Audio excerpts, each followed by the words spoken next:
ನಮಸ್ಕಾರ, ನೀವು ನೋಡ್ತಾ ಇದ್ದೀರಾ ಏನ್ ಸಮಾಚಾರ. ನಾನು ಸಬಾ ಹಕೀಂ. ಪ್ರಮುಖ ಸುದ್ದಿಗಳನ್ನು ನೋಡೋಣ. ಮೊದಲಿಗೆ ಹೆಡ್ಲೈನ್ಸ್.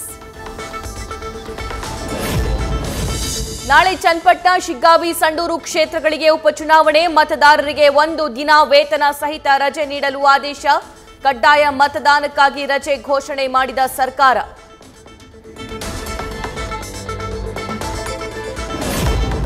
ಉಪಚುನಾವಣೆ ಬಹಿರಂಗ ಪ್ರಚಾರ ನಿನ್ನೆ ಮುಕ್ತಾಯ. ಇವತ್ತಿಂದ ಮನೆ ಮನೆ ಪ್ರಚಾರ ಶುರು. ಜನರ ಮನೆ ಬಾಗಿಲಿಗೆ ತೆರಳಿ ಮತಭಿಕ್ಷೆ ಕೇಳಲಿದ್ದಾರೆ ಅಭ್ಯರ್ಥಿಗಳು.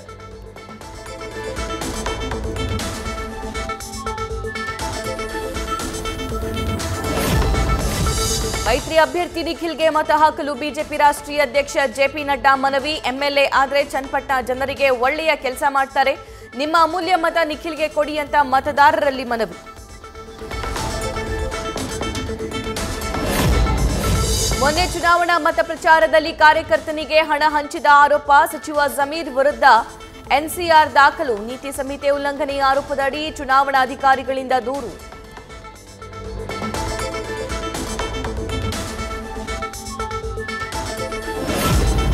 ಹುಲಿಯಂತಿದ್ದ ಸಿದ್ದರಾಮಯ್ಯ ಇಲಿಯಂತಾಗಿದ್ದಾರೆ. ಒಂದು ಜಾತಿಗೆ ಸೀಮಿತವಾಗಿದ್ದವರಿಗೆ ಬಾಯಿ ಬಿಡದ ಪರಿಸ್ಥಿತಿ ಬಂದೊದಗಿದೆ. ಇಕ್ಬಾಲ್ ಅನ್ಸಾರಿ ಹೇಳಿಕೆ ಉಲ್ಲೇಖಿಸಿ ರಮೇಶ್ ಜಾರಕಿಹೊಳಿ ಲೇವಡಿ. ಸಿದ್ದರಾಮಯ್ಯ ಬಳಿಕ ಮುಸ್ಲಿಮರಿಗೆ ಚೊಂಬೆ ಗತಿ ಎಂದ ಅನ್ಸಾರಿ ಹೇಳಿಕೆಗೆ ಸಿಎಂ ಇಬ್ರಾಹಿಂ ಆಕ್ಷೇಪ.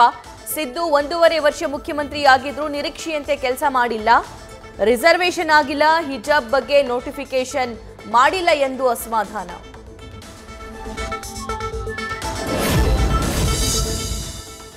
ನಿನ್ನನ್ನು ಬೆಳೆಸಿದ ಗೌಡರ ಕುಟುಂಬವನ್ನೇ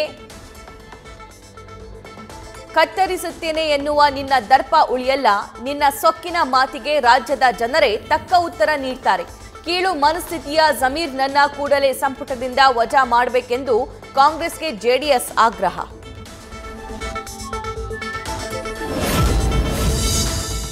ಬೆಂಗಳೂರಿನ ಮತ್ತೊಂದು ಹೋಟೆಲ್ಗೆ ಬಾಂಬ್ ಬೆದರಿಕೆ. ಸಂಪಂಗಿ ರಾಮನಗರ ಠಾಣಾ ವ್ಯಾಪ್ತಿಯ ಐಬಿಐಎಸ್ ಹೋಟೆಲ್ಗೆ ಬೆದರಿಕೆ ಇಮೇಲ್. ಬಾಂಬ್ ನಿಷ್ಕ್ರಿಯ ದಳ ಡಾಗ್ ಸ್ಕ್ವಾಡ್ ಕರೆಸಿ ಪರಿಶೀಲನೆ. ವಾಲ್ಮೀಕಿ ನಿಗಮದ ಬಹುಕೋಟಿ ಹಗರಣ ಸಂಬಂಧ ಇವತ್ತು ಮಹತ್ವದ ತೀರ್ಪು. ಯೂನಿಯನ್ ಬ್ಯಾಂಕ್ ಸಿಬಿಐ ತನಿಖೆ ಕೋರಿ ರಿಟ್ ಅರ್ಜಿ. ತನಿಖೆಯನ್ನ ಸಿಬಿಐಗೆ ನೀಡುವ ಬಗ್ಗೆ ಇಂದು ಹೈಕೋರ್ಟ್ ನಿರ್ಧಾರ. ಪರಪ್ಪನಗ್ರಹಾರ ಜೈಲಲ್ಲಿ ಕೈದಿಗಳಿಗೆ ರಾಜಾತೀತ ಕೇಸ್. ಕಾಫಿ ಮಗ್ ಹಿಡಿದಿದ್ದ ಪ್ರಕರಣ ರದ್ದಿಗೆ ವಿಲ್ಸನ್ ಗಾರ್ಡನ್ ನಾಗ ಅರ್ಜಿ. ಬಲವಂತದ ಕ್ರಮ ಕೈಗೊಳ್ಳದಂತೆ ಸೂಚಿಸಿ ವಿಚಾರಣೆ ಡಿಸೆಂಬರ್ 13ಕ್ಕೆ ಮುಂದೂಡಿಕೆ. ನಿವೃತ್ತ ಜಡ್ಜ್ ಕುನ್ಹಾ ವರದಿಯಲ್ಲಿ ಬಿಎಸ್ವೈ ಶ್ರೀರಾಮುಲು ವಿರುದ್ಧ ಪ್ರಾಸಿಕ್ಯೂಷನ್ಗೆ ಶಿಫಾರಸು. ಮೈಕಲ್ ಕುನ್ಹಾ ಕಾಂಗ್ರೆಸ್ ಏಜೆಂಟ್ ಎಂದ ಕೇಂದ್ರ ಸಚಿವ ಪ್ರಹ್ಲಾದ್ ಜೋಶಿ ಹೇಳಿಕೆಗೆ ತೀವ್ರ ಖಂಡನೆ. ಕ್ರಮಕ್ಕೆ ಒತ್ತಾಯಿಸಿ ರಾಜ್ಯಪಾಲರಿಗೆ ಕಾಂಗ್ರೆಸ್ ಸಚಿವರಿಂದ ದೂರು.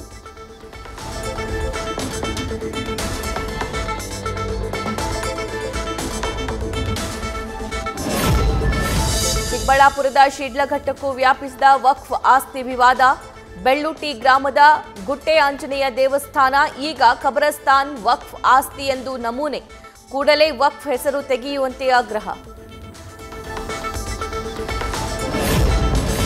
ಬೆಂಗಳೂರಿನ ಹೆಬ್ಬಗೋಡಿ ರೇವ್ ಪಾರ್ಟಿ ಕೇಸ್ನಲ್ಲಿ ಹಣ ಪಡೆದ ಆರೋಪ. ಮಹಿಳಾ ಆರೋಪಿಗಳನ್ನ ಮಂಚಕ್ಕೆ ಕರೆದ ದೂರು ಹಿನ್ನೆಲೆ ಸಿಸಿಬಿ ವಿರುದ್ಧ ವಿಚಾರಣೆಗೆ ಸೂಚನೆ. ನವೆಂಬರ್ 21ರೊಳಗೆ ವರದಿ ನೀಡಲು ಬೆಂಗಳೂರು ಪೊಲೀಸ್ ಕಮಿಷನರ್ಗೆ ಮಾನವ ಹಕ್ಕು ಆಯೋಗ ಆದೇಶ.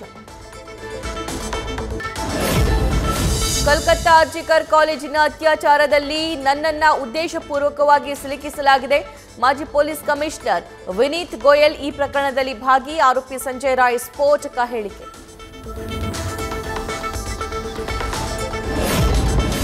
ಭಗತ್ ಸಿಂಗ್ ರನ್ನ ಉಗ್ರಗಾಮಿ ಎಂದು ಪಾಕಿಸ್ತಾನ ಅಪಮಾನ. ಸ್ವಾತಂತ್ರ್ಯಕ್ಕಾಗಿ ಪ್ರಾಣ ನೀಡಿದವರನ್ನ ನಿಂದಿಸಲು ಉಗ್ರರಿಗೆ ಆಶ್ರಯ ನೀಡುವ ರಾಷ್ಟ್ರ ಮುಂದಾಗಿದೆ ಅಂತ ಬಿಜೆಪಿ ಆಪ್ ಕಿಡಿ. ಭಗತ್ ಸಿಂಗ್ ಬಗ್ಗೆ ಮಾಡಿದ ಟೀಕೆಗಳನ್ನ ದಾಖಲೆಗಳಿಂದ ತೆಗೆಯಲು ಅಲ್ಲಿನ ಹೈಕೋರ್ಟ್ಗೆ ಮನವಿ. ಭಾರತದಿಂದ ಹೆಚ್ಚಿನ ಹವಾಮಾನ ಅಪಾಯ. 2024ರಲ್ಲಿ 1.5 ಡಿಗ್ರಿ ಸೆಲ್ಸಿಯಸ್ ಮಿತಿ ಉಲ್ಲಂಘಿಸುವ ಭೀತಿ. ವರದಿ ಬಿಡುಗಡೆ ಮಾಡಿ ಹೇಳಿದ ವಿಶ್ವ ಹವಾಮಾನ ಸಂಸ್ಥೆಯ ಪ್ರಧಾನ ಕಾರ್ಯದರ್ಶಿ. ರಾಹುಲ್ ಗಾಂಧಿಯಿಂದ ರಾಜ್ಯಗಳ ನಡುವೆ ಜಗಳ ಸೃಷ್ಟಿಗೆ ಪ್ರಯತ್ನ. ಬಿಜೆಪಿಯವರು ಸಂವಿಧಾನ ಮುಗಿಸಲು ಹೊರಟಿದ್ದಾರೆಂದು ಸುಳ್ಳು ಆರೋಪ ಮಾಡ್ತಾ ಇದ್ದಾರೆ. ದೆಹಲಿಯಲ್ಲಿ ಚುನಾವಣಾ ಅಧಿಕಾರಿಗಳನ್ನ ಭೇಟಿ ಮಾಡಿ ಬಿಜೆಪಿ ದೂರು. ಬಿಜೆಪಿ ಸಂಸದ ಅನಿಲ್ ಬಾನುಲಿ ನಿವಾಸದಲ್ಲಿ ಪ್ರಧಾನಿ ಮೋದಿ ಈಗಾಸ್ ಹಬ್ಬ ಆಚರಣೆ. ಉತ್ತರಾಖಂಡ ಸಾಂಪ್ರದಾಯಿಕ ಟೋಪಿ ಧರಿಸಿ ಹಬ್ಬ ಮಾಡಿದ ಬಗ್ಗೆ ಟ್ವೀಟ್. ಕೇಂದ್ರ ಸಚಿವ ಜೆಪಿ ನಡ್ಡಾರಿಂದ ಕೂಡ ಬುಧಿ ದೀಪಾವಳಿ ಆಚರಣೆ. ಇಸ್ರೇಲ್ ಮೇಲೆ ಹಿಜ್ಬುಲ್ಲಾದಿಂದ 165ಕ್ಕೂ ಹೆಚ್ಚು ರಾಕೆಟ್ ದಾಳಿ. ಅಟ್ಯಾಕ್ನಿಂದ ಮಗು ಸೇರಿದಂತೆ 7 ಮಂದಿಗೆ ಗಾಯ, ವಾಹನಗಳಿಗೆ ಹಾನಿ. ಕೆರಳಿದ ಇಸ್ರೇಲ್ನಿಂದ ದಾಳಿ ತೀವ್ರಗೊಳಿಸುವುದಾಗಿ ಶಪಥ. ನ್ಯೂಸ್ ಫಸ್ಟ್ ನಿರ್ಭೀತಿಯಿಂದ ನಿಮ್ಮ ಪರವಾಗಿ.